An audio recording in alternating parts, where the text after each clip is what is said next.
Committee Room 29, Sound.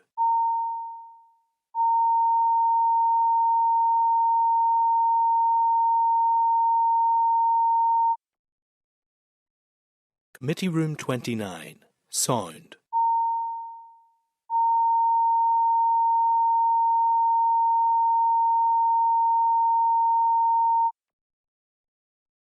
Committee Room 29, Sound.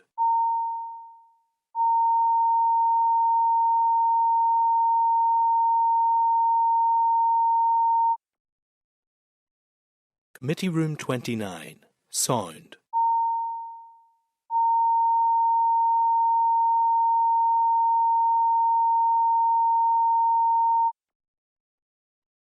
Committee Room 29, Sound.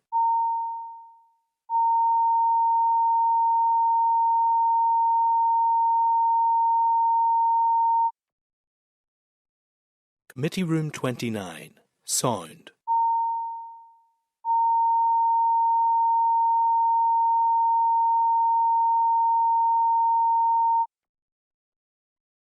Committee Room 29, Sound.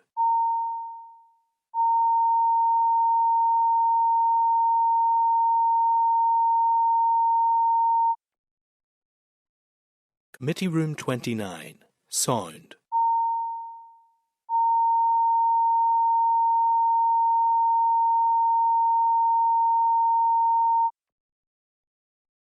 Committee Room 29, Sound.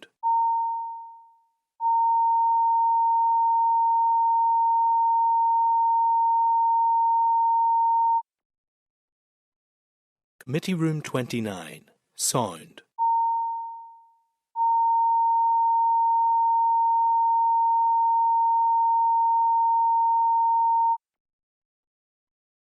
Committee Room 29, Sound.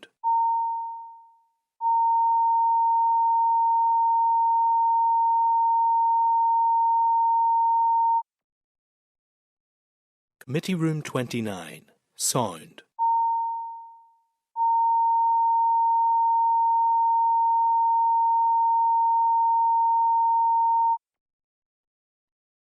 Committee Room 29, Sound.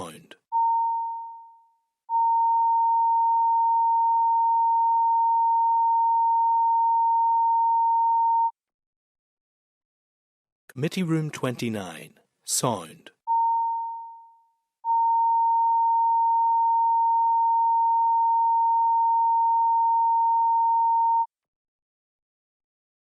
Committee Room 29, Sound.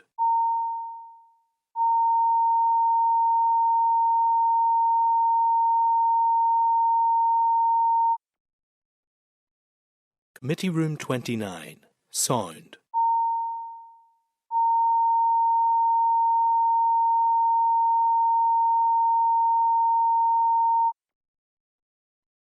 Committee Room 29, Sound.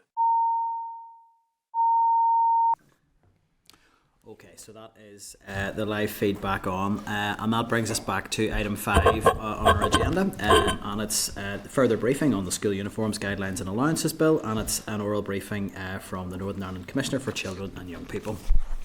So just in your packs, members, page 15, there's a briefing note from the committee clerk, and then there is a submission from the Commissioner at page 16. So you're all very welcome here today. It's great to have the Commissioner back at committee, so we're looking forward to hearing from you. We also have Laura McFall, who joined us for the last session, Participation Officer at NICCY, and Rachel Woods, Interim Head of Policy at NICCY. So look, as with the other sessions, it's the opportunity to gather your perspectives on the implications of the School Uniforms Guidelines and Allowances Bill. So I think really I'll hand over to you at this stage for any opening remarks you want to make. Say up to 10 minutes, no need to treat that as a target, and then we'll get into questions and answer. Over to you, Chris. Okay, well, thank you, Chair and members, for having us back in front of you this afternoon to give evidence in the School Uniforms Bill. And I particularly want to thank the committee for engaging with young people in the previous session. And I do want to put on record how amazing they were. We had 2 11-year-old children there in front of us, with a couple of older young people, and the young people from Youth Assembly as well all spoke really well. So fair play to the committee for having them. So as you've said, I've submitted an evidence paper to the committee, which I hope you've had time to read. So I'll not go over it in detail, but use my opening remarks to highlight some areas of particular interest that we can discuss through questions. We have also previously provided advice to government through the consultation process leading up to the bill being introduced. And given this, I don't intend to take the whole 10 minutes for opening remarks, you'll be glad to know. There are several articles of the UNCRC relevant to the bill, and the young people referenced a lot of them today, including provisions aiming to ensure that children are provided with basic necessities to support their growth and development, their health and access to education. Parents are also supported to provide for the material needs of their children, and I encourage the committee to take a child's rights approach to scrutinising this bill, its clauses, and also in discussions there may be about amendments at this stage. I'm aware of Claire Sugden's I'm aware that Claire Sugden has submitted an amendment which will be debated at consideration stage, should it be accepted, but I wish to take the opportunity to put on the record my support for what it seeks to achieve. I appreciate the need for uniforms and the ethos behind them. However, my office and I are acutely aware of many of the issues around school uniforms, especially on affordability, comfort and barriers to education and play that they can cause.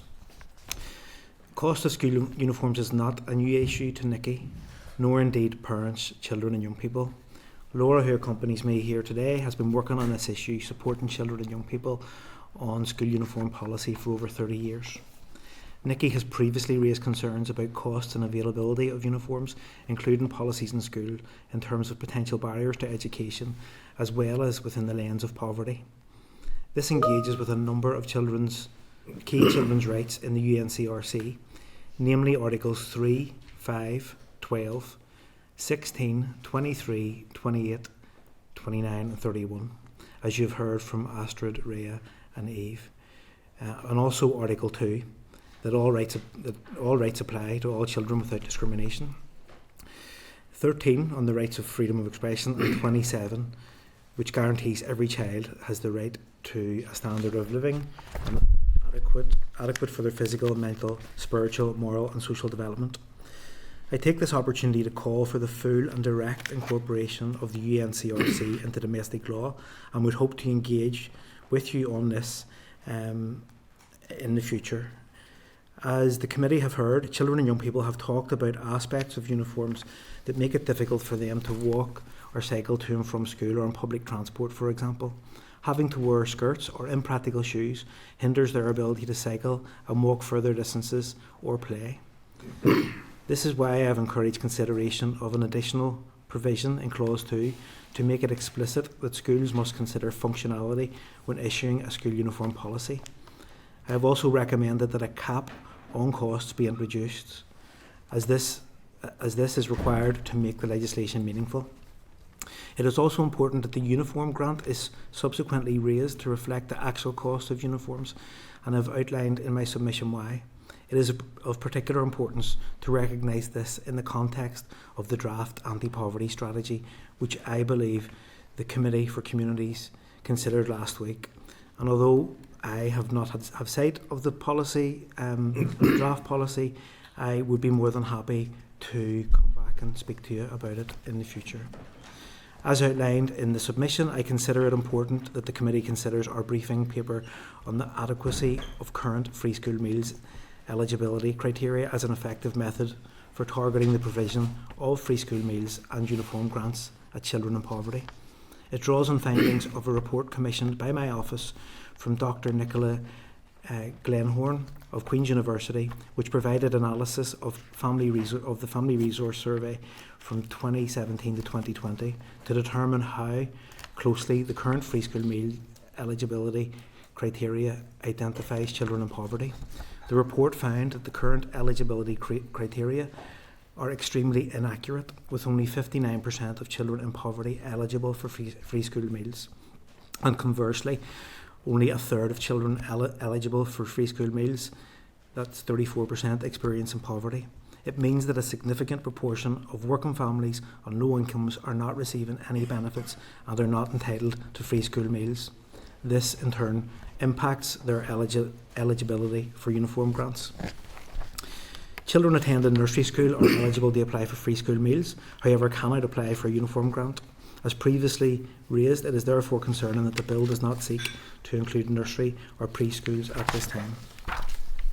Grants should not be confined to one per school year, and there should be flexibility built in to allow families who are eligible to apply for a uniform grant should their circumstances change due to a pupil's change of school for whatever reason.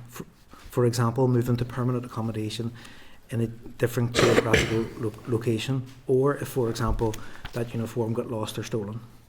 I would urge the committee to ensure that there's flexibility built into the guidance. Whilst this is not an explicit part of the bill, the introduction of new or amended school uniform policies will naturally have an impact on the nature of their enforcement.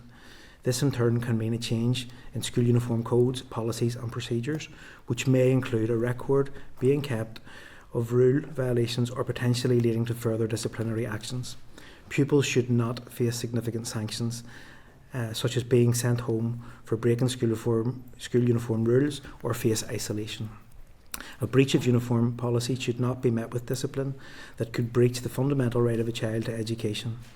Isolation should never be used as a sanction within schools for uniform infringements or any other matters.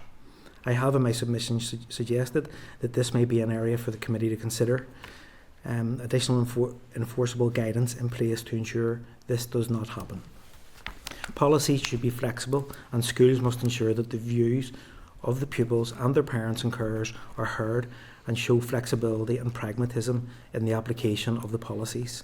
This should be done through engagement with schools, councils or surveys with children and young people and their parents, for example, as part of the same process being undertaken by the bill when enacted, by schools when the bill when enacted. We really have an opportunity here with this bill to ensure that it is right for the children, young people and their families in all aspects. So whilst I welcome the bill, we have some way to go, and I believe we can get there through a child's rights perspective. I'm more than happy to take any questions from the committee, and my colleagues are here to help. Thank you. Thank you. Thank you for that opening presentation. I'll maybe just begin with probably the same question that I asked the young people, because it has been an issue that's taken up quite a bit of committee time on this, and it was a conversation that began when we heard from the Northern Ireland Human Rights Commission. They were quite clear that they wanted to see a rights-based perspective on the face of the bill, and they referenced that there was maybe scope to expand that in a clause in terms of the principles of the bill. We have been looking at it we've maybe using the shorthand of a sort of inclusivity clause, looking around issues around gender, race, religion, disability, and requiring whether or not we would want to see school uniform policies being required to build in an inclusive approach. Is that something that you would support? Yeah, very much so. I would advise that inclusivity and equality are on the face of the bill. And I do think we need to be explicit in our reference to gender neutral, flexible and functional school uniforms. I don't know if colleagues want to come in on that, but we're very, very clear on that. Yeah, I know from the Human Rights Commission there was a discussion about neutral school uniform policy. That is something that we would support as well, but I suppose we want to take it back to what inclusive education is, and I know that is a matter that the committee have considered before, and the previous committee have also considered, but that is equal protection of opportunity and equal opportunities for all students regardless of their background, and there should be choice, and there should be cultural expression, and there should be accommodation for those issues. This is a school place, this is where they do most of their education, this is where they spend most of their time growing up, and there should be the promotion of equality and respect through the school uniform policies. And we would expect as a minimum the promotion of inclusivity in policy as well as inclusive education in general, and I think that's something that we can do through good relations as well. There's Section 75 duties, but there's also Section 75 duties, Section 76 duties of good promotion of good relations, and this could be under those. I know that there was a discussion about whether or not that did need to be on the face of the bill, and we would agree with the Human Rights Commission. Yes, we think it does. Otherwise, there's just room for wiggle room there, and it's not. If it's on the face of the bill, it would be introduced. If it's not, there's still room for interpretation. So I would very much support what the Human Rights Commission had said, and I know that we heard earlier on about one of our young people in relation to SEND. the ages of children and their any issues of sound or learning difficulties or any sensory issues and undiagnosed or diagnosed, these need to be reflected, and we do take these seriously. So school uniform policies must follow suit. I think as well we need to remember what rights are, children's rights in particular. They're not a gold standard. They're not a wish list that we want to get to at some stage. They're the basic minimum standard that we expect children to be treated towards, and we've already signed up to that as a country. So this is not something that we're asking in addition. We've already said, yes, we will promote and protect children's rights as a nation. We report to the UN on this periodically, and therefore, of course, anything relating to children should be very explicit in that it is respecting their rights. That's helpful. I'll just move on to another issue that you raised, and it was around functionality, and that came out in the evidence from young people. I think you've specifically referenced active travel as one of the areas in there. It came up on the discussion last week. It's a wee bit of a hobby horse of mine in terms of the play-based curriculum, in terms of whether uniform policies are actually functional to allow the youngest learners to access the curriculum. Would you be of the view that we need some sort of additional clause in the bill that actually specifically and prescriptively directs policies around their functionality? I do note there is use of the word practicality. Do you think that covers it, or does it need to be stronger than that? I think it needs to be stronger, and just bringing it back to what children, young people, parents and carers tell me, the big thing that I'm told is cost and comfort. Under comfort, I would talk about functionality. You heard Rhea, I think in her campaign, you might have saw on the Belfast Live article, she talked about just wanting to do cartwheels at break time. You also heard about her doing farming classes in school, and I could imagine the challenges working on a farm with inappropriate clothing. But that does go beyond. I mean, you heard another young person today talking about having sensory issues.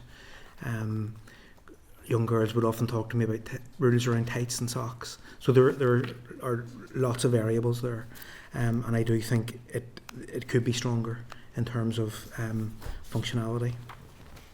And could I ask, just to broaden that out a little bit, there has been some discussion in committee around whether this as a piece of primary legislation should be prescriptive, or if it really we are in a space of we're setting out some broad principles and then we'll wait for the guidelines. Yeah. Do you have a view on the level of prescriptiveness that you would want to see in this bill? As Chris says, I've been working on this issue for 30 years or more. From I was a teenager myself, and now thankfully we're not still in the same days. In those days we used to have a man sitting at the front of the bus who used to stick his hand up all the girls' skirts. Thankfully we've moved away from those days, but we're not that far away from them. You know, we've given schools the opportunities to be consistent across the board. We've got the evidence out there that shows the impact of uniforms on children and young people, and we're not seeing any change.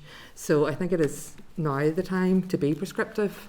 I know that the Minister was minded to do things as things that have been done before, but as you mentioned earlier with the police uniforms recently, they've moved to a more functional, comfortable uniform, which is more in line with the duties that they're doing.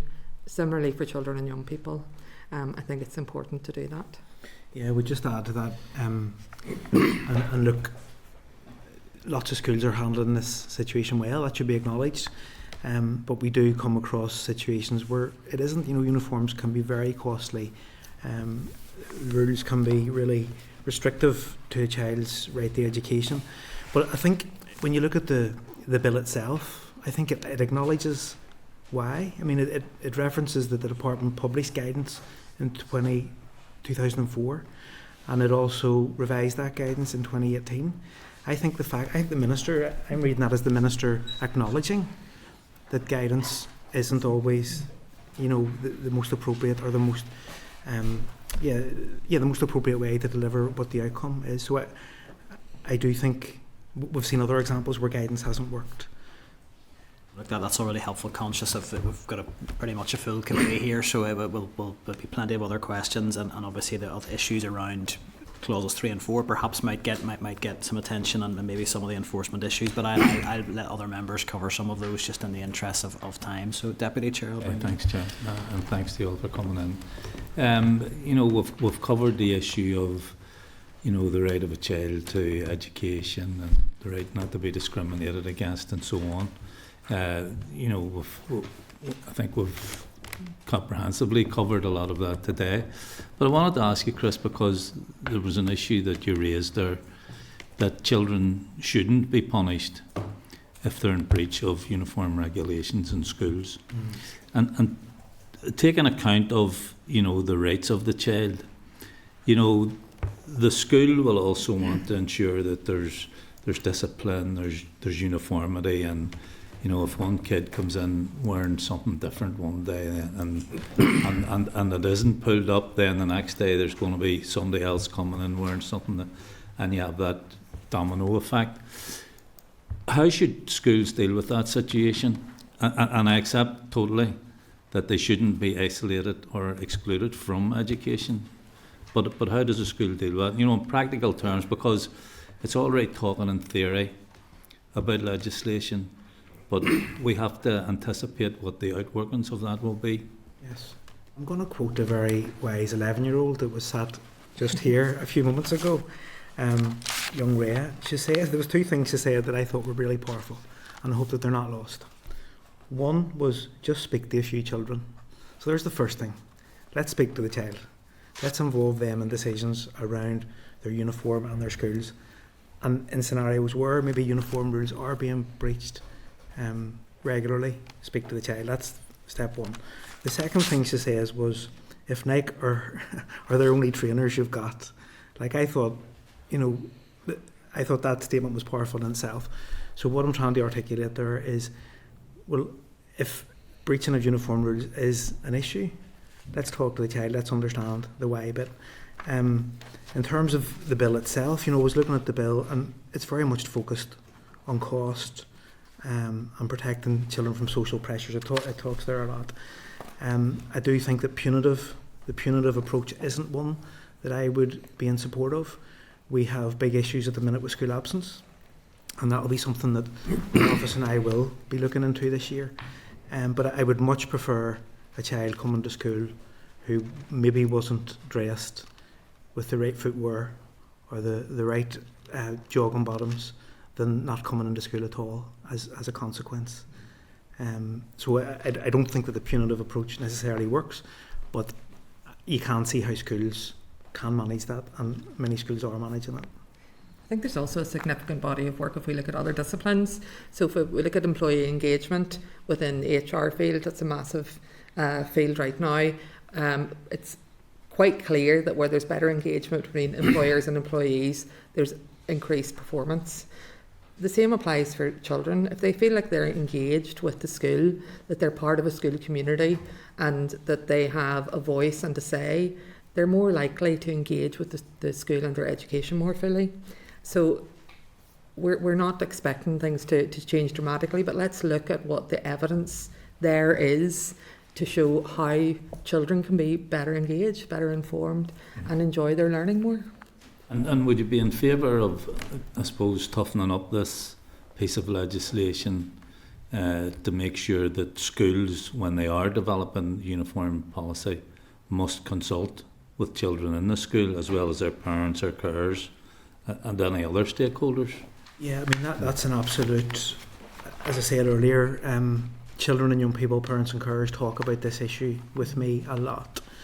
We get calls to our office with regards to various aspects. Part of the fundamental of this bill should absolutely include the voice of the child. You've saw a number of very impressive young people today telling you absolutely why. But I do think that in some ways that's a means to an end, because we heard questions earlier about uniform rules and about, I mean, if young people are helping to set those rules, they're more likely to abide by them.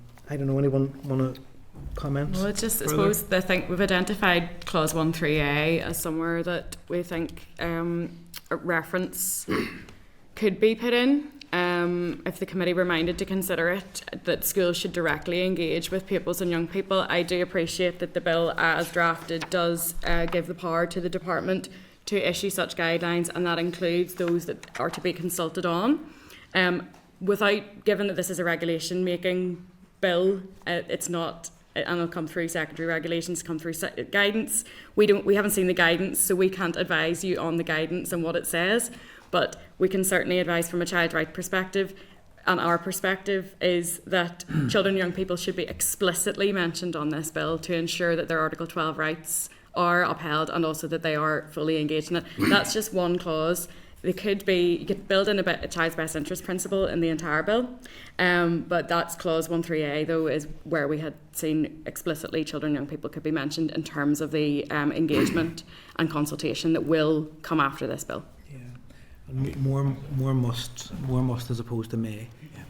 Yeah, and I think that came out last week at committee, really, in our engagement with the department, that those questions around why wouldn't you just make some of these things a requirement if you think it's likely to be relevant, then you put it in, and it's obviously you have a bit of freedom with the guidelines in terms of how much emphasis you want to put on it, but it's some of the mays are a bit baffling.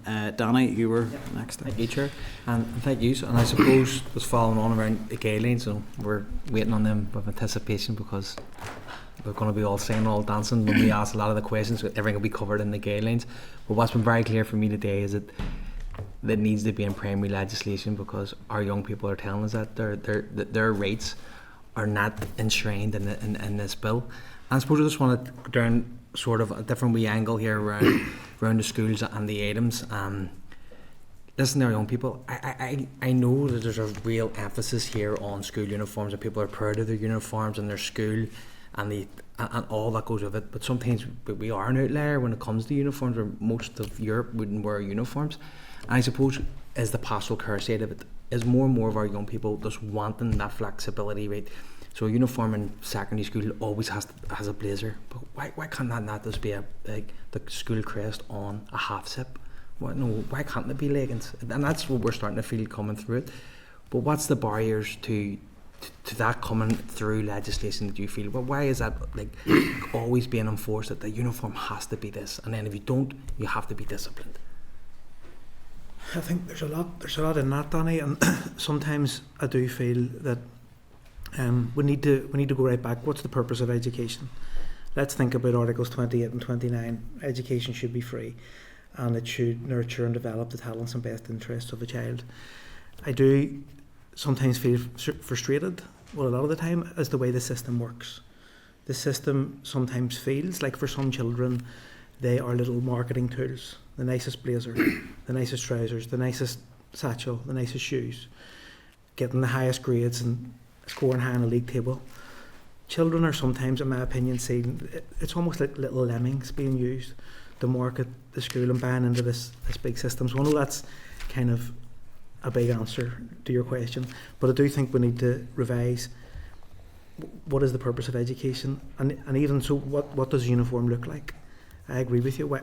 Why can't it be? I think, Pat, you asked earlier, could it be a pair of leggings and a half zip? Could it be a pair of jeans and a polo shirt? Could it be a shirt and tie and trousers?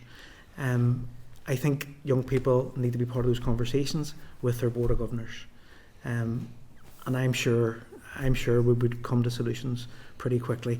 So that goes back to the must bit about consulting and engaging with children and young people on the policy for individual schools.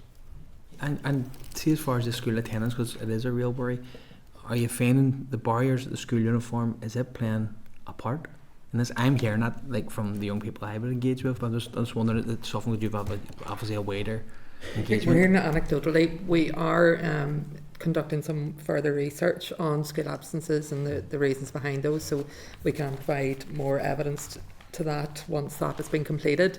But anecdotally, whenever we're talking to children and young people out and about, that is a factor, particularly for young girls who are menstruating, or children with ASD that's, again, perhaps waiting to be diagnosed. As I've said, there's inconsistency in approach from schools in that. Some schools are very willing to acknowledge that there is an issue and provide flexibility, others are not. And as Chris says as well about children being used as representing the school, I understand why schools want them to do that, but that can also lead to certain children being targeted. We've had children from some schools telling us, oh, when we go to the shopping centre, we're not allowed to bring our bags in. Only the kids from the grammar school are allowed to bring their bags in. So we're saying uniforms being used to discriminate against children and young people on the basis of the school that they go to, and assumptions made about what type of person that makes them. That's not an okay way to be in the world. You know, the impact that has on the mental health of those children must be quite significant, and their self-esteem. And as the girls kept on saying earlier, why do we need to be neat and tidy?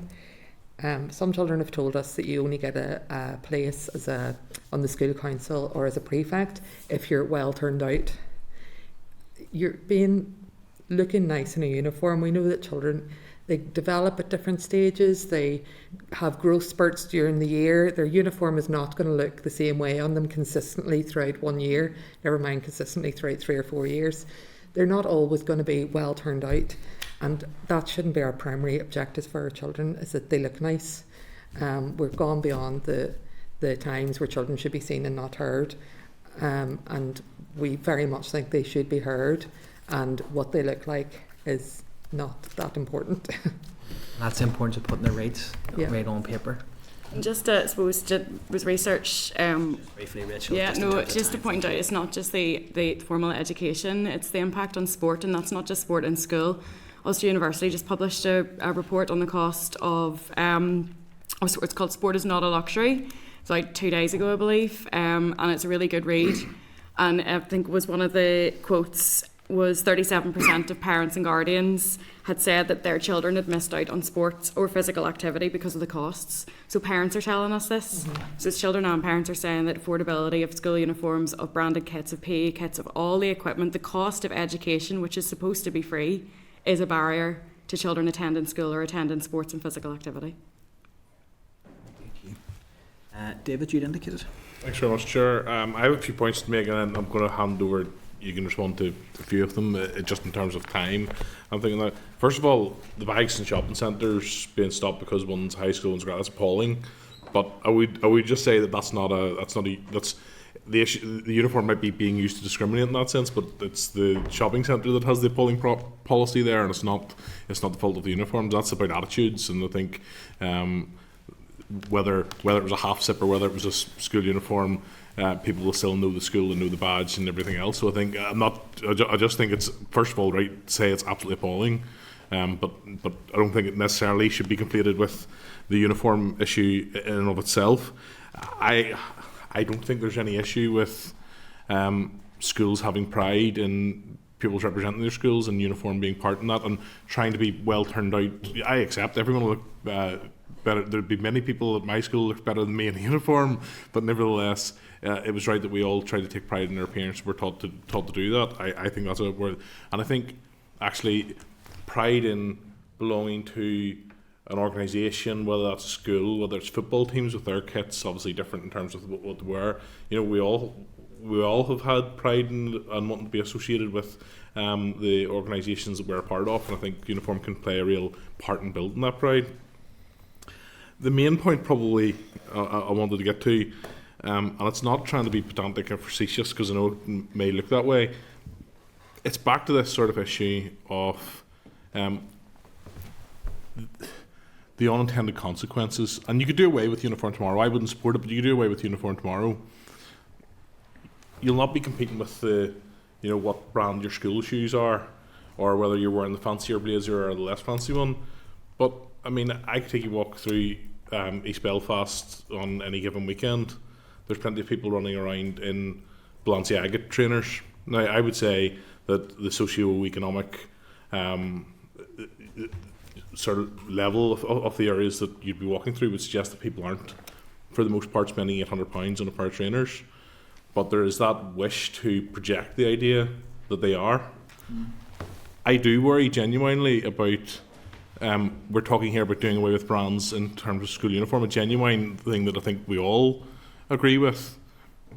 But if you loosen that up in some other ways to moving away from uniformity, you then create an arms war in terms of peers trying to compete with peers, and put some of the pressures that you're rightly talking about would apply to people through just normal clothing. And we see that in everyday society. School is almost somewhere that they should be a little bit more protected from that, I would say. Yeah, and I don't think anyone's arguing with that principle. I mean, in fact, it's when I speak to children, the views are mixed. Some children say they want to get rid of uniforms. Most, I would say most, acknowledge the benefits of having uniform, and most parents acknowledge the benefits of having a uniform for the reasons you're saying. But what I would say is that you can still have a school uniform and it can be comfortable and it doesn't have to be costly. I think they're the two things that children, young people, parents constantly say to me. And as Laura was articulating there, you know, when's a child going to learn best? They're going to be comfortable. So, yes, not necessarily disagreeing with your points about uniform. And the issue about pride, of course, yeah, of course, you want children to be proud of their school and their community, but we don't have to put them in this very expensive attire to do that. Rachel or Laura? Yeah, I mean, I think you're kind of making the point that we're making in some ways. Like, nobody's asking for uniforms to be banned. What we're saying is something that's basic, affordable, that's comfortable. Like the girls were talking there about, quite often now schools are moving to long pleated skirts for girls. They're not functional. They're very uncomfortable, and for the large part, they can only be bought by one or two suppliers. Whereas trousers that boys wear can be bought in supermarkets and anywhere else. We're not talking about doing away with uniforms. Why do girls' uniforms cost more? Why do you have to wear a certain thing to have pride in your appearance? You can have pride in your appearance, as you've quite rightly said, by wearing a sports kit. I don't think in large portions that I'm not far away from you in terms of the cost in particular, or on the principle of comfort. I think I might disagree. I don't think we're getting the granular detail of it. Jeans and a polo shirt, I'm not going to go with you, Chris, to be honest with you. But you know, and I guess there's an element of, I get the comfort of half sips and so on. People like to run around them. I think you're prone to then giving, you know, you're subject to the trends of the time, and those change. The sort of classic school uniform has not changed that much. You could say there's negatives to that, but I think there is also positives to be taken from that. So you know, a few years ago, maybe in a hoodie rather than a half zip, or you know, those kind of things. So I think there is a benefit of that as well. But look, no, that was the main body of what I was wanting to say. So I appreciate that. Thank you, Vice Chair. Thank you, David. Michelle, you'd indicated next. Thank you, and thanks, folks, for your time today. The core purpose of the bill is supposed to be around affordability, so I just want to get a sense from you how well you think the bill as it's drafted right now will do that, will achieve more affordable uniforms. So I want to touch specifically on the provision in there for a cost cap. It's an enabling power right now, whether you feel that goes far enough. And then the other aspect that people will comment on in this space is around limiting the number of branded goods, and I'm thinking of PE kits here in particular, which has come up. Just what are your views on that in terms of the bill as it is now? Yeah, well, I mean, the first thing that I would say, I would welcome the Minister's intention to reduce the cost of uniforms. I did mention earlier poverty and research that we've done around free school meals, and in fact that research that Rachel pointed to a few moments ago that University of Ulster done on sports. So we need to view any cap through the lens of poverty and what's affordable for a family who mightn't, you know, who might be living in poverty. We need to take it from that perspective. We mentioned the uniform grants and the fact that should be considered as well. Are they enough? Probably not. We need to consider the price of shoes as part of a uniform for some of the reasons that have been discussed here. But I do think that a price cap is important, and I think some more thought needs to be put into that within the context of poverty. On branded gear, before I pass to my colleagues, personally speaking, I don't see the need for branded sportswear.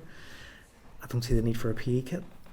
I think that schools should be providing sports kits for children who play within their teams, and that could lower the burden quite significantly. So I would definitely move away from branded sports kits, and certainly reduce when we're talking about brand. I think we're talking about things like a school tie, if you retain it, a school badge, we do need to take examples from other jurisdictions and how that was managed. Rachel or Laura? Yeah, I come in on, I suppose, the cap, and it's a similar point for Clause 3 and Clause 4. Both of these, my understanding is these are subject to commencement orders. I'm not too sure why that is needed. I would welcome further information if the committee has it. We don't, but it doesn't seem consistent to bring in this bill. I assume, with my very, very brief knowledge of the stages of legislation in this House, that you could be expecting it in the next sort of year, 9 months to a year, to be in place, then a commencement order, depending on stages and so on. But it doesn't. So if you introduce this as is and it receives royal assent, and then but not 3 and 4, then the express limit on specific styles by guidelines wouldn't be in place. Neither would the capping of expense be in guidelines. So I'm not too sure if the committee. I'm sure the committee has had conversations on that, but we're very unclear about what that would mean then for the guidelines and the purposes of the guidelines, which is to reduce costs for families for uniforms, if that's not in place. And it put a limit on the specific styles, that then wouldn't be in place. I'm not too sure then what the purpose of the guidelines without those two would be. Certainly, it will be further discussions then on how this could impact on people in poverty, and I'm happy to go through the research on free school meals and what the eligibility would be. But the cap on the numbers of items we would certainly welcome, and we would certainly welcome a more explicit price cap. I appreciate that the committee are speaking to the Competition and Markets Authority. I'll be watching that with interest to see what is said, but there's price caps in place for other services and items in our society, and I don't think that we should shy away from that when it comes to something as important as school uniforms for families. Just very briefly on the lived experience of families in relation to that. Astrid's mummy Grania contacted me a couple of weeks ago, asking if this all goes ahead, if this legislation is put in place, how long will it be? And I said, why? She said, I've just got Astrid's Form 1 uniform guidelines. I said, well, nothing will be done by then. And she said, because the type of skirt that she has to buy is only available at one supplier. It costs nearly 3 times as much as a pair of trousers. And I'm wondering, can I not just send her to school in the trousers that are cheaper?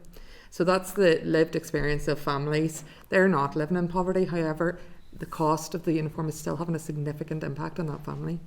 And whenever we look at the working poor families that are in poverty but are not receiving benefits, it has a very significant impact on them. Just to pick up on Rachel's point, yeah, I mean, we have heard from the department some sort of articulation. I don't want to speak for them, and they'll be back in committee and can clarify, but I think there was certainly a suggestion around Clause 4 that they were concerned around unintended consequences and that it could be a fairly complex intervention to make and would be wanting to consult more widely and have undertaken to consult. So I think it's fair to put that on the record, but we're also keen to hear from the Competitions and Markets Authority as to what some of those unintended consequences could potentially be. On Clause 3, I'm not so clear on why that is not being enacted at the same time as the other provisions in the bill, but again, that those are issues we will continue to explore with the department. So, okay, Peter, you had indicated, and I think that's the last indication I have. Thanks, Chair, and thank you for your evidence this afternoon.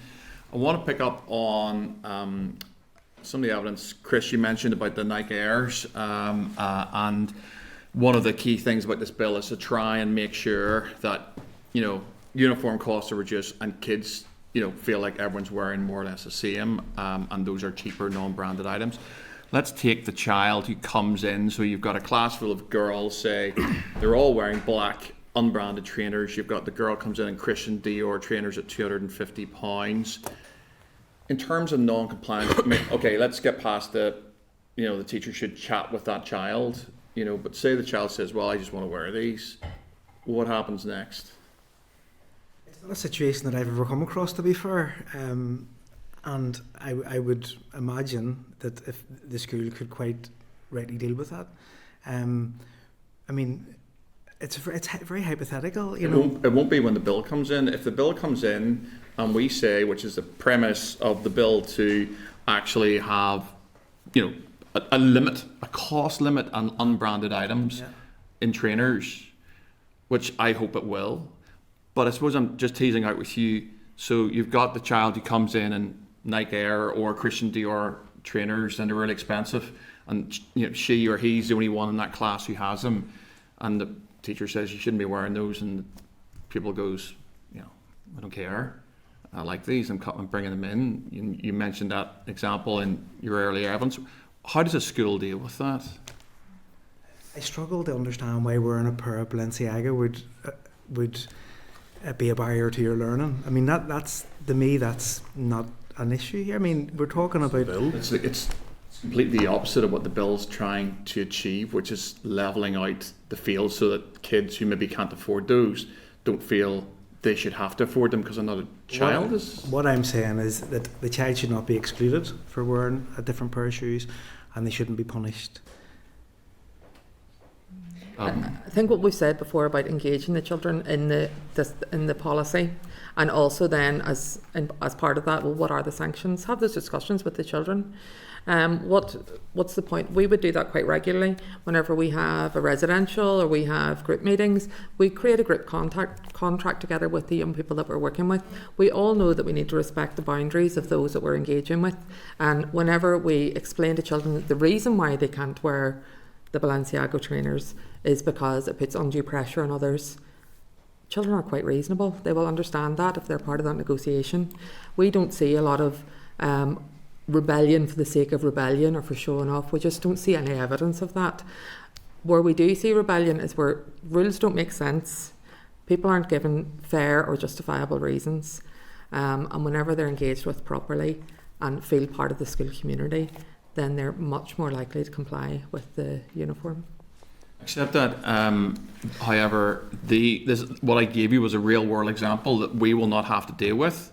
But teachers, when the bill comes in, teachers and principals and boards of governors absolutely will. Get one more question. So just as part of your evidence, I'll quote it back here. It's under the section suggested further ideas for consideration. The guidance should propose that one set of uniform requirements should be provided from which pupils may choose to include trousers and other items, not differentiating uniform requirements by gender. So the Clare-Sugden amendment, as the Deputy Chair has mentioned, Claire's bringing that in. Really, she went and said it's an issue about upskirting, and that as such, girls should be allowed to wear trousers and so forth. Is it your evidence based on that girls should be allowed to wear trousers in school across the board? Yeah, I mean, as we said at the start, gender neutrality, inclusivity and equality are key fundamentals to the bill. Okay. Eva made a point that's quite relevant to what you're saying there, in that skirts aren't the cause of upskirting. You did make that point. Yeah, and neither are mobile phones the cause of upskirting. The cause of upskirting is a lack of respect for young women amongst young men largely. And that's the thing that we need to address. However, if a girl feels more comfortable wearing trousers when we're still not addressing that, ending violence against women and girls effectively, then surely that's something that we can do in the meantime while continuing to do the other bits as well. Okay, so very short. For yeah, no, I appreciate that. So, is it your other evidence based on what I read out to you there that boys should be allowed to wear skirts? They want to. I think we've been clear in that boys aren't asking us to wear skirts. You'll notice that we haven't brought any boys this evening. There's no boys expressing interest in coming. While boys agree that there should be uniform equality and that girls should be allowed to wear trousers, they're not telling us that they want to wear skirts. If they were, why not? Men wear kilts in Scotland. It's quite a normal thing. Clothes don't impact your ability to learn. I think that's the key point that we're making here. They just don't impact your ability to learn. So therefore, find out what does. What does impact your ability to learn? Being included, feeling respected, feeling part of a community, cohesion, inclusion, that's the most important things. The only incident that we have had for a child relating to being told to wear certain things is on 3 occasions actually. Children have told me that when they have asked, 3 girls have asked to wear trousers within schools, on those 3 occasions the girls were told that they had to get a letter home from their parents to say that they were trans. None of these young women were trans. However, that was the school's approach to it because they had that within the policy. Now, in what realm does that seem a more balanced approach than just allowing the girls to wear a pair of trousers?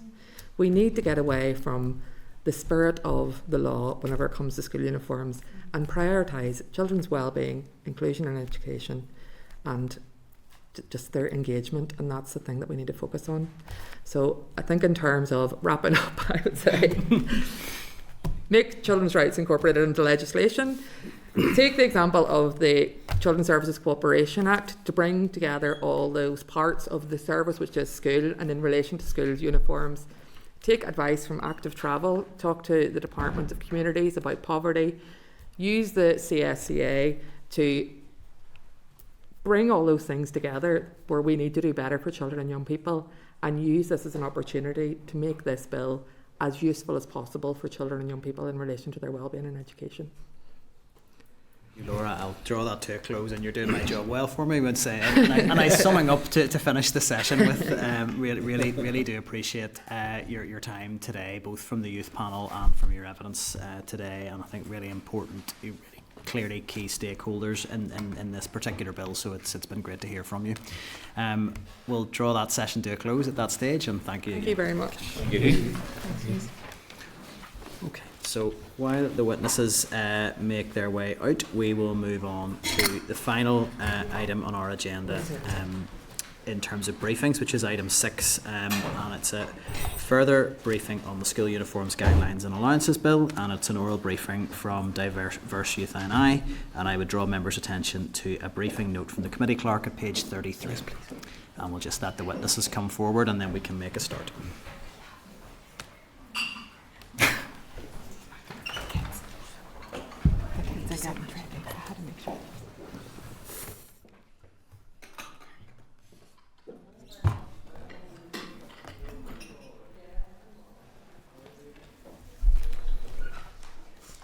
Just let you get settled there. So again, purpose of this briefing is to gather stakeholder perspectives on the implications of the School Uniforms Guidelines and Allowances Bill. So thank you very much for joining us today, and I'm sorry that we have run over on time in our to get to your session. Sorry to have kept you waiting. So again, please forgive me if I do pronounce any names incorrectly, but joining us today we have Tiwaladi Olatunbosun, representative from Diverse Youth NI, and Iniula Olasabikan, from also I've been practicing them all afternoon. Okay. But not of many times. Also a youth representative from Diverse Youth NI. So look, you're very, very welcome, and I know we've had evidence from one of the panel members before, so it is great to hear from you again, and we're looking forward to your evidence today. It's over to you in terms of any opening remarks that you want to make, and we would say that would be up to 10 minutes. No need to feel the need to go to the full 10 minutes. We're obviously very keen to get the question and answer to hear from you in a bit more detail on any reflections you have on the bill, and obviously feel free to provide any introduction you want to as well to the work that your organisation does, so that everyone is clear and understands that as well. Okay. But over to yourselves. Thank you. Thank you very much. Diverse Youth, I'm a volunteer with Diverse Youth, and I'm also a parent. I have 3 kids between the ages of 17, 15 and 13. So this is very close to my heart. So Diverse Youth is an organization that works with children from the BME community, where they work with them to learn their voices, they work with them to feel integrated, included, and feel safe and welcome in Northern Ireland. So, and it was born and it was created in 2017, and it's been growing over time. I joined them I came to Northern Ireland 5 years ago anyway, so I'm still a newbie here. But my children have benefited from Diverse Youth NI, so yeah. So I came today to talk about it from the parents' point of view, and then with the children that we work with in Diverse Youth as well. So as I mentioned earlier, I have 3 children, and I have 2 in the regular mainstream school, and I have 1 in a grammar school. And the one in grammar school just got in September last year, and the margin between getting his school uniform was like crazy. You get what I mean? Like the margin was a whole lot. So As a volunteer in Diverse Youth, I work with young children from all backgrounds, including those from low-income families and those who feel marginalized in the community. I see firsthand that the struggles many families face when it comes to affording basic school essentials. The cost of school uniform is not just an individual concern, it is a community-wide issue affecting everybody. For me as a parent, I know how I panic when it comes to uniforms. And I've seen parents also who panic when it comes to school uniforms. For instance, a lot of parents put their ear to the ground to make sure that they get first-hand information of places where they have like uniform swaps, so that they're able to, in as much as some people feel that doing that sometimes, especially for your children, is not like, why can't you get a new one? There's that clause, mommy, why didn't you get me a new one? Why are you getting me used ones and all of those things for the children, even as much as the parents, but because you can't afford those things because of the prices, even when you apply for the uniform grants, when you put everything together, will not sort out the one in the grammar school. I'm speaking from experience. It didn't sort out the one in the grammar school alone, in as much and it's even a boy, so I was able to manage that because I could get his trousers elsewhere. Unlike a girl, I have a girl who I must get her skirts. And children, like the people who just left now, said there are growth sprouts during the session, where is either you're changing the skirts, is either you're changing the blazers, is either you're changing X, Y, Z. You get what I mean? And for my son in the grammar school, all their PE uniforms are branded. He can't do anything without having the branded uniforms, without having the branded PE uniforms. They would even tell you he can't come in with X, Y, Z, and I'm like, okay. But yeah, luckily we were able to get it. I got them secondhand. I could tell you for free. I got them secondhand from the school uniform exchange and all of those things. So the financial burden is always a lot.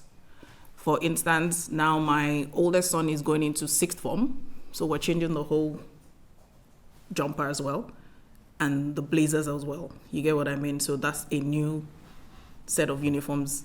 And the two of them who are in the same school are of different sex. So she can't even wear his blazer because the blazers of a girl is different from the one of a boy. Get what I mean? So it's a whole lot. So the financial burden for parents have endured the financial strain of the rigid, expensive uniform policies. While uniforms are meant to foster a sense of belonging and reduce peer pressure, the reality is that they have become an overwhelming burden for parents and even the children as well. Like he mentioned something over there about the shoes. Sometimes children in school, parents who can afford it would definitely afford it. We're not going to take away that from you, but sometimes your own children also come home and be like, oh, I want Jordans, and I can't afford Jordans. Mm-hmm. I would definitely go to Primark and get what I can afford. You understand what I mean? Yeah. So, that pressure of, he asked a question that I really like, that maybe schools can take off, maybe not wearing branded shoes, if possible. Mm-hmm. As much as you want your branded uniforms, maybe you should now take out, just wear plain, if you want us to wear plain white trainers with no names, maybe that's affordable. That's okay. Because going back from my country in Nigeria, what we do is, or what I did growing up, because I was a teacher in Nigeria as well, and what the school that I worked in does is that PE uniforms is the same thing for everybody. The girls don't have to wear leggings. They have to wear the school shorts. So it's for everybody. The only thing you will know the difference from a male and a female is the female one has a bit of a collar, but everybody is the same thing. So I'm not running to get branded leggings for the girls, and I'm not running to get branded sweats or joggers for the boy as well. Everybody wears the same shorts. It's not branded. It's just the same thing. And they tell you, wear a black shirt and a pair of white t-shirts, just like in the primary school. You get what I mean? So for me, if that pressure is taken off, it will go a long way. And then for single parents, families with multiple children, and those already battling the rising cost of living, these expenses are simply too much. No parent should have to choose between paying essential bills and ensuring their child has the correct school attire. Apart from my work with Diverse Youth, I have heard from parents who are forced to cut corners elsewhere. Some even struggling to put food on the table because they have to get the uniforms. They don't want their children to stay at home. This is unacceptable. No child should feel excluded or ashamed because their family cannot afford a specific blazer or a logoed jumper. So why I support the school uniform bill is that I fully support the school uniform bill. This is not about abolishing uniforms. It's about fairness, affordability, and accessibility. It's about ensuring the school offers affordable options, allowing parents to purchase unbranded items without fear of their children being penalized. It's also about giving families breathing room in an already challenging economy.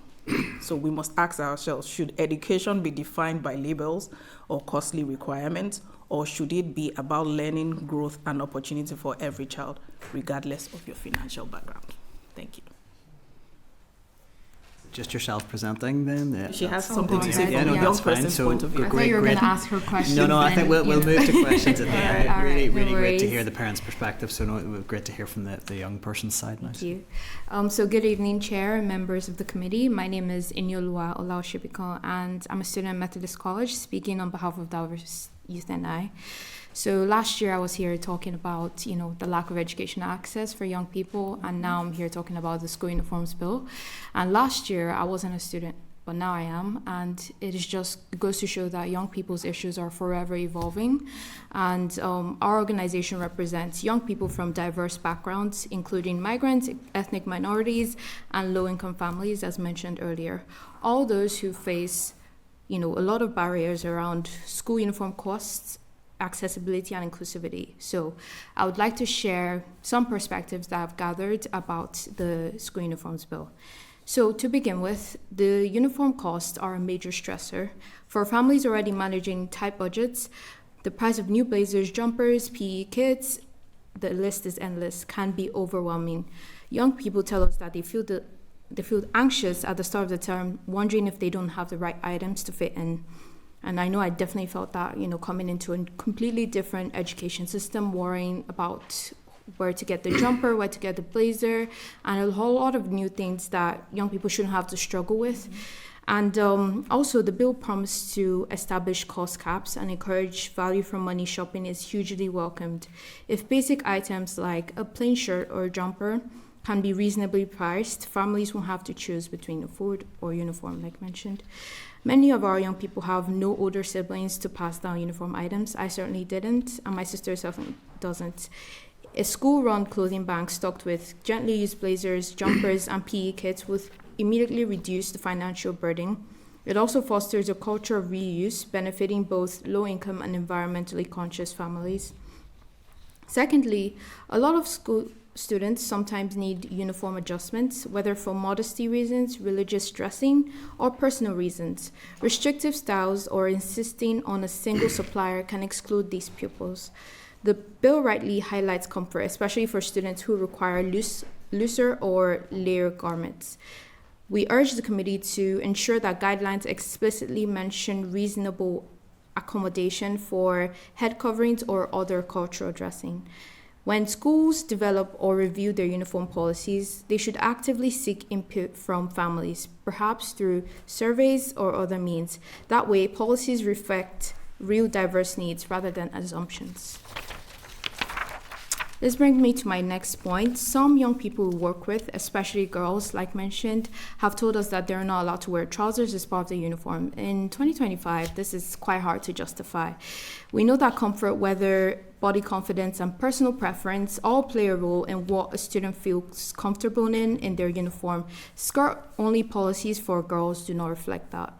We're asking the committee to make sure that the final guidelines clearly state that every student, regardless of gender, must have the option to wear trousers as part of their uniform. We believe it's a basic matter of comfort, inclusivity, and equality. A uniform should never be a source of discomfort or embarrassment, especially not because of someone's gender. We also wanted to highlight that early years matter too. Although the bill does not immediately cover preschool settings, our communities see the value in extending these guidelines to nurseries. If nurseries open a preschool clothing bank or adopt the same cost cap mindset, families with multiple young people would benefit even more. It is also important to mention reusing and recycling uniforms. Our young people deeply care about the environment. They also want to see guidelines not only cap costs, but also encourage eco-friendly fabrics like recycled polyester or organic cotton, and guidelines on how to donate or recycle old uniforms. A clear statement that schools must promote uniform swapping events, for example, twice a year, would combine affordability with sustainability. And in summary, young people at Diverse Youth and I believe that the school uniforms bill is an important step towards reducing stigma and financial pressure. To make sure it's truly effective for migrants and other disadvantaged groups, we recommend that uniform costs be capped. Cultural and religious clothing needs should be clearly protected in the final guidelines, and schools should consult widely through translator surveys to reflect diverse needs. Girls should have the right to wear trousers, preschool shouldn't be left behind, and environmental sustainability must be part of the solution. By adopting these recommendations, this committee can ensure that every young person starts the school year feeling included, valued, and able to focus on learning instead of worrying about what they're wearing. Thank you for listening. I welcome any questions you might have. Thank you both for your evidence there. I think just a really great conclusion to a really good afternoon of evidence that has been so helpful, I think, for how the committee is going to frame its approach to this bill. So again, thank you. It was a really great conclusion there.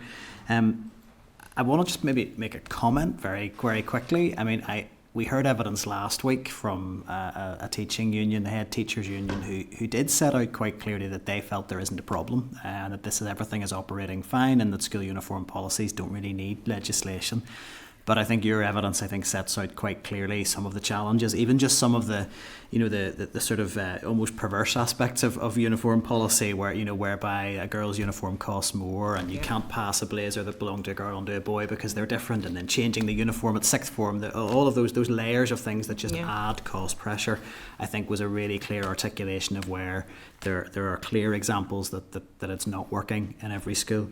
That's not to say there aren't schools where uniform policies are applied sensibly and with a view to protecting parents from costs, but I do think that was a really helpful context to set out there, that that it's not a case that in every school everything is working fine. So I think that's helpful context. I just wanted to ask, really, I mean, you'd raised it in your evidence there towards the end around you used the phrase reasonable accommodations, and you particularly referenced around for religious or cultural reasons. In terms of your work with Diverse Youth NI, do you have examples where you've seen pupils who maybe have not found that flexibility in schools, and what impact that's had on them? So in terms of the flexibility, I have definitely noticed a lot of school uniforms are shorter skirts and skirts that are above the knees, and some students may require skirts that are floor length, but because the school doesn't provide accommodation for that, they have to go source out uniforms and get special permission from the school to be able to wear that, and often have to rely on stretchy spandex material or uniforms that are clearly not in line with the rest of their peers. So this might feel isolating for students that have to go to such lengths to be able to get something that address their cultural or religious or modesty reasons. So it's important that in creating these policies we also reflect other young people that may not have the exact same needs but would need potential accommodations. So in terms of strict guidelines, schools should definitely be more reasonable in terms of setting these guidelines to actually accommodate every single person, that comes in through their dollars. Would you welcome, and I've asked other witnesses this today, would you welcome a specific clause going into the bill that would require uniform policies to take specific account and make clear provisions around those issues of gender, race, religion, disability, to ensure that reasonable accommodations are built in?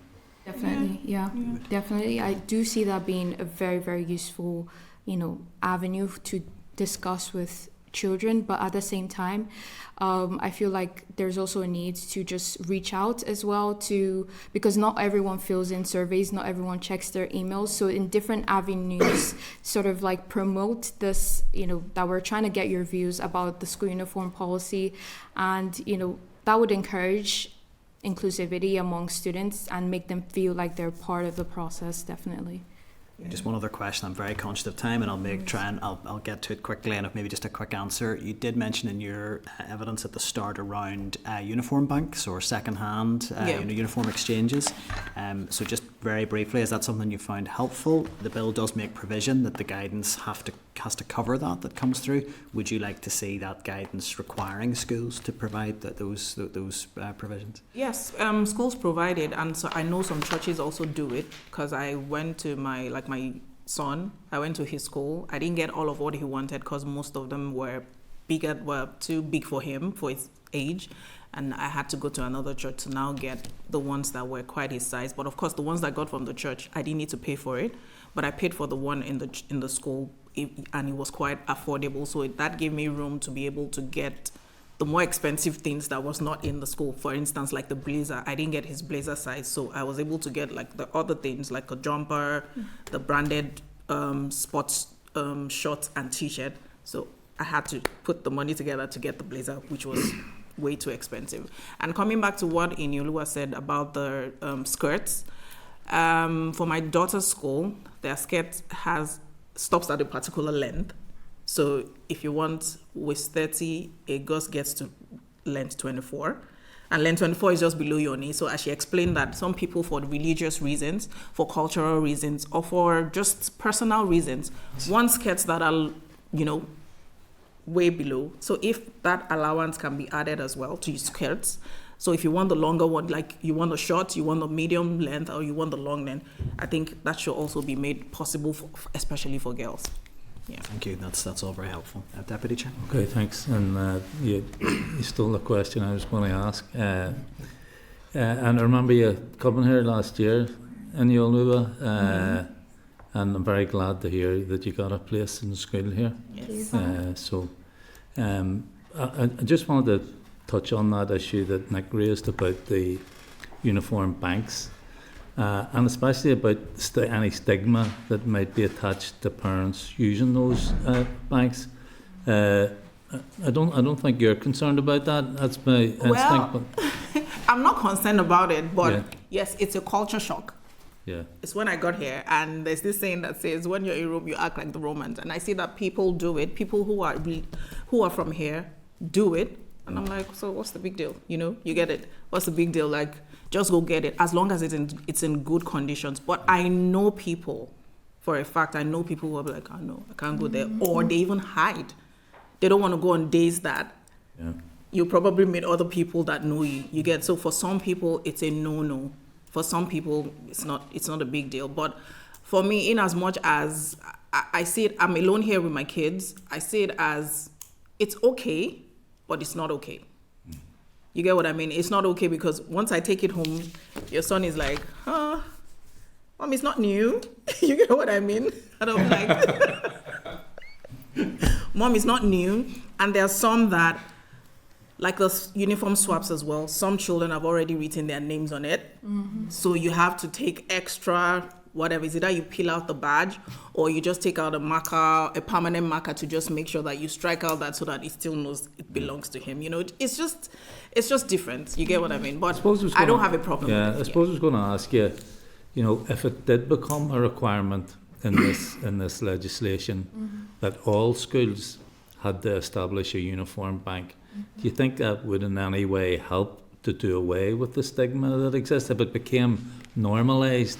Yeah. Not just in terms of affordability, but also in terms of sustainability. Absolutely. Because I know some parents, once a child grow out of their uniform, they just throw it away, basically. Yeah. So what would your view be on including that in the legislation, that all schools would have to have a uniform bank? It will go a long way for them to put that into it. Yeah.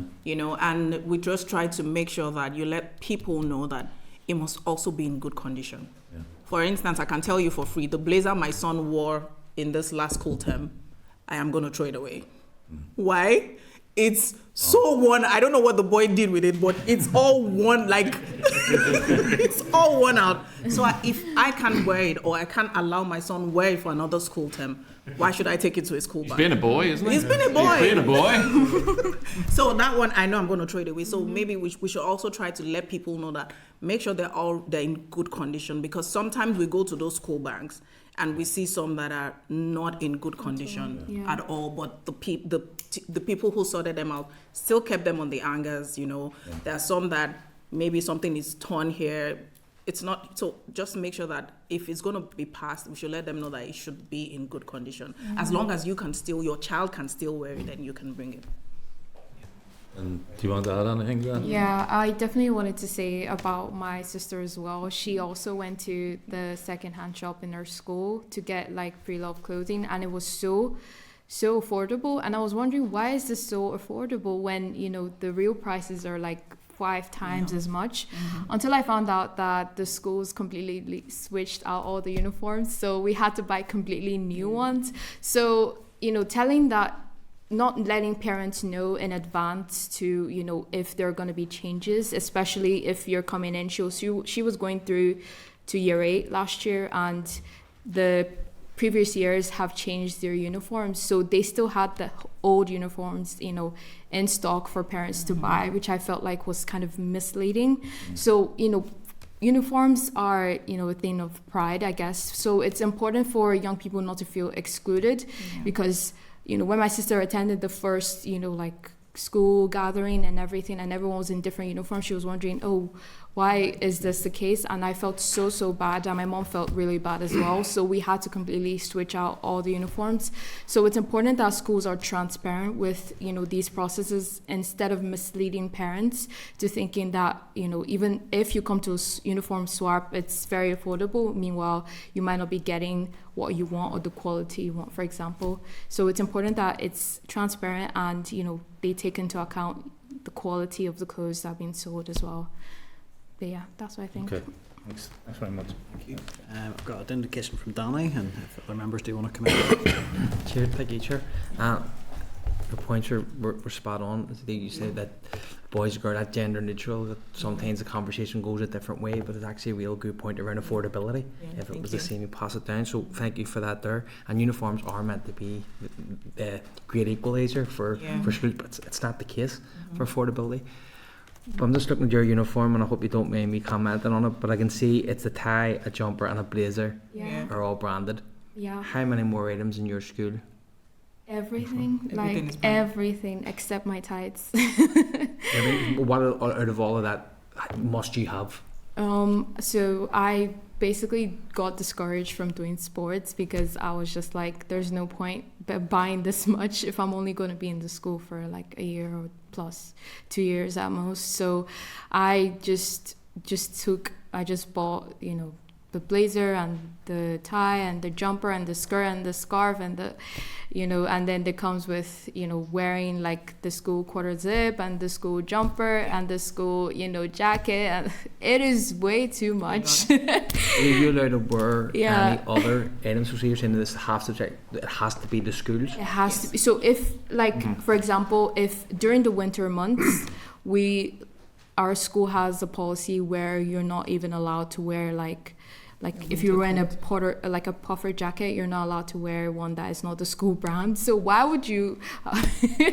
So it feels like a step too far. You know, it's something about uniformity, but at the same time being comfortable, you know, being practical, because some people just want to feel warm. Because I remember walking to school, like I used to walk to school about like 15-20 minutes, and like the moment I get to the school gate, I have to take off my, you know, jumper, my puffer jacket, but it's still like a 10 more minute walk into my class. So it just feels very impractical, and I feel like schools should be very, very like transparent with, you know, why these things are needed, why they're necessary. So it doesn't feel like, it feels definitely like a burden most times to have to wear these many branded items to school.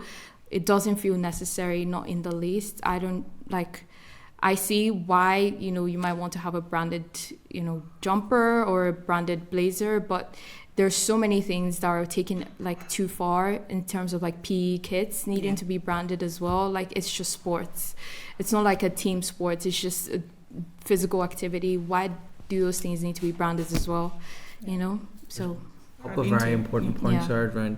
So you're being excluded from participating in school because of a branded item, but also, so if it's a really winter day, torrential rain, you're going to get soaked going into school because very cold. I get cold really easily because I'm from a tropical climate, so I'm not used to like the cold. It gets really cold during the winter months. I remember like I used to get like frostbite almost every single day. So it's very, very, you know, it's a thing of just being empathetic towards the students and just letting them wear what they need to wear, you know, in order to feel comfortable, you know, as well. What would be the ramifications? I'm just thinking of a really, really bad day and you go, well, I'm not getting soaked and I just wore my coat on through. What's the ramifications for you to keep yourself dry? What will happen? Are we detention?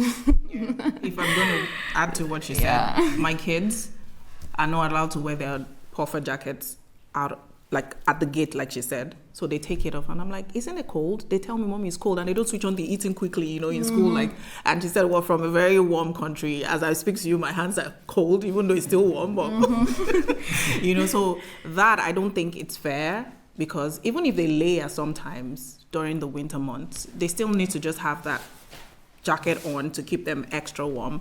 And concerning the PE as well, I know that my first two children, their school are not big on branded, except the top, but they're not big on the bottoms. So they can wear any black tie, any black leggings or any black sweatpants, as long as it's not branded. It must just be plain black. But for my younger son, who is in a grammar school, everything is branded. And, you know, they play rugby, so he has to have a rugby, it's compulsory to play rugby in year 8. He has to have a branded shorts, branded t-shirts, outside of the track, branded track, the branded zipper, and kids grow every day. So, but I know that at some point, my daughter wanted to get the branded tight, the branded leggings, because they sell it in the school, but it's not compulsory. But she was like, my friends have it, they want, you know. So sometimes there's that pressure, like, why am I not getting what my friends have? You get what I mean? But so if they're not branded, at least I know that we could just get any black one, and everybody's fine. Look at what Inelua said now, because she's just spending how many months, or like she has barely a year more to go in school. And if she's going to buy all of that, definitely in less than 6 months, she's taking it back. But she has spent a lot to get it. You get what I mean? So if those branded ones can even be taken off, like she said, it's just PE. Because sometimes my boy, like you said, he's always been a boy. Those things come back very black.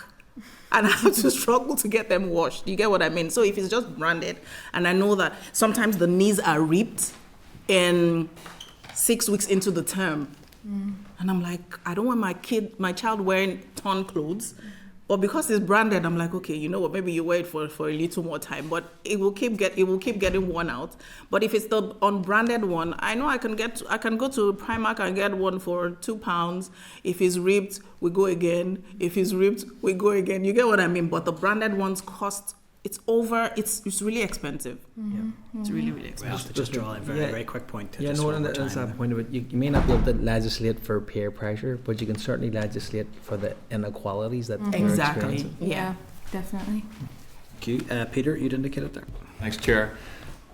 I've been blown away this afternoon, ladies, I've written down here your passion and your eloquence. It has been a joy to sit and listen to you, and I think there's a real sense of reality to the sort of issues that you're bringing to the committee. So I just want to say, first of all, thank you very much for that.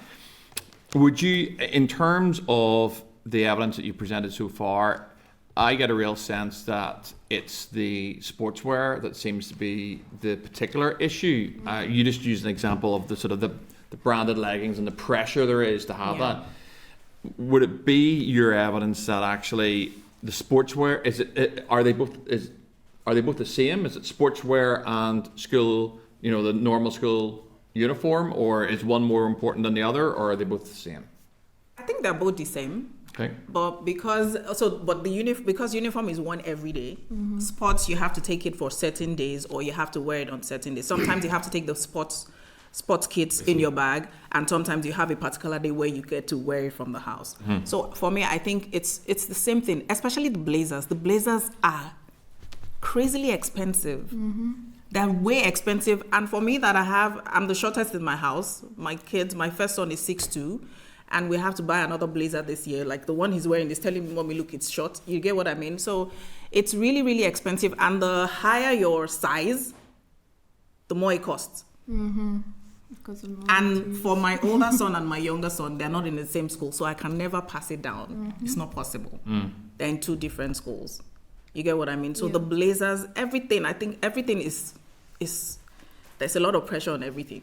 Also, the male blazers are slightly cheaper, so I was a little tempted to just buy the male one. Buy the male blazers, because I was like, what's the difference? What's the big deal? It's just one strip on like both arms. That it's just the big difference between the two. I don't see, if we're talking about equality and having like the same amount of branded items across board, the prices should also be the same and should not be hiked more for one gender or the other. Yeah, I mean, picking up on what you said, I know earlier about, and like Danny picked it up as well, my sense was that you might have liked to have played sport, but for you, the sheer cost in terms of the sports kit was one of the deciding factors why you decided, I'm not going to do this. Would that be right? Yes, definitely. I just didn't feel the need to. Like, I enjoy like physical activity outside of school. I'm very much active, but when it comes to participating in team sports, as much as I would have loved to, but having school kits and PE kits be overly expensive sort of creates that, I don't really feel the need to participate in this. I'd rather just do it outside of school where it's affordable. My final question then is just around, it's a general question.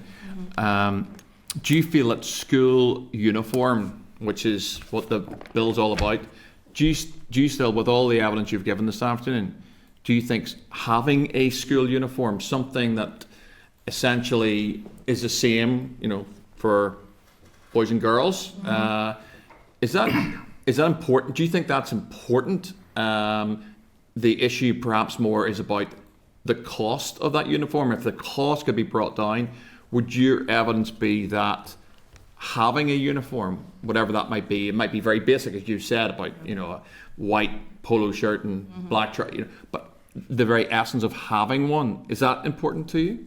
I can ask just a brief answer, just in terms of time. That would be great. Yeah, having a uniform is very important. I would rather use school uniforms than not having school uniforms. See, having school uniforms is absolutely agreeable for me, because not going without school uniform is also another pressure. Yes. It's also another pressure because if they wear home clothes every day, you want to change it. Oh, this doesn't look good. This doesn't. But there's a uniform. I know that once they wear it Mondays to Fridays, we got to wash it, and then we go on for the next week. But home clothes, please, this bill, make the uniforms affordable. We want to go on with uniforms, but as long as they're affordable, we'll still wear uniforms. Okay. Yeah. Brilliant. Thank you so much. Thank you. David, you'd indicated. Thanks. Anyway, I want to continue on with the issue around, if you don't mind, your decision to maybe forgo school sports. Can I ask if you raised that with school at any stage? I'm not suggesting you should have, because I know the pressure with that as well. But yeah, I kind of accepted my fate a long time ago, so I don't really. I haven't really raised it with my school. Even if I did, I don't really see what could be done else. Like, what else could be done? I mean, we have like a secondhand store, but it's not really like accessible most times. So it's like certain times of the year. So I just, I would have loved to when I still had the interest, but I didn't really feel the need because I just couldn't see why or how that situation could be helped. I just kind of saw how it was, but now that this bill is coming in, I kind of see more opportunities for, young people like me, maybe later down the line, to be able to challenge these decisions, or not even have to, because the bill already addressed everything. I would just suggest that if your school are watching, and I hope they are, and they are aware, that it would give them pause for thought, and that they would reflect on whether the policies that they've chosen to enact, or whether perhaps they have routes to inclusion around that sort of thing. But I do think that they should give greater thought to that, because I think none of us, and I've had many debates here with Pat around grammar schools and different. I'm a defender of grammar schools and of the academic selection, the grammar school system, and remain so. But I do think some of these things can go too far sometimes. And I think where we've got to, if we're at a position in any school where, and perhaps at times there isn't a realisation, but perhaps today is a moment where that should be heard and reflected upon, because it won't just be you that has decided to opt out. It's particularly concerning for me that you said you enjoy physical activity outside of school, you enjoy your sport or whatever, and yet if your school is the school that I think it is, it's great prowess in terms of sport, and that really should they should have the wish not only to take pride in that, but actually to make sure everyone is included in it. And I hope that, I'm sure they're well motivated and a lot of good people in it, but I hope they take pause for reflection on that as well. Thank you. Thank you, Chair. Thank you very much. I don't have any other indications, so I think, again, just as with all the other witnesses, on behalf of the committee, thank you for your time and your really, really helpful evidence today. Again, it's been a really important contribution to our thinking on this bill, so thank you for your time. Thank you very much. Thank you. Thank you for having us. Thank you. Okay, so while the witnesses are just making their way out, I'm going to suggest that we don't take forward any actions arising from today. That's for another committee meeting, I think, to do that. But I think we will have a Hansard record of it, and we can reflect on anything that we want to do with that evidence at possibly our meeting tomorrow. But I think given the volume of evidence tomorrow, the following week. So on that basis, I will, if members are agreed on that, just to check, are we all agreed to carry that forward? That takes us on to item 7 then, which is any other business. Is there any other business? No. So that's just then item 8, date, time and place of next meeting, and that is tomorrow, Wednesday the 4th of June, 2 p.m, room 29, and online. And I'll put the question that the committee meeting does now adjourn. We agreed? Agreed.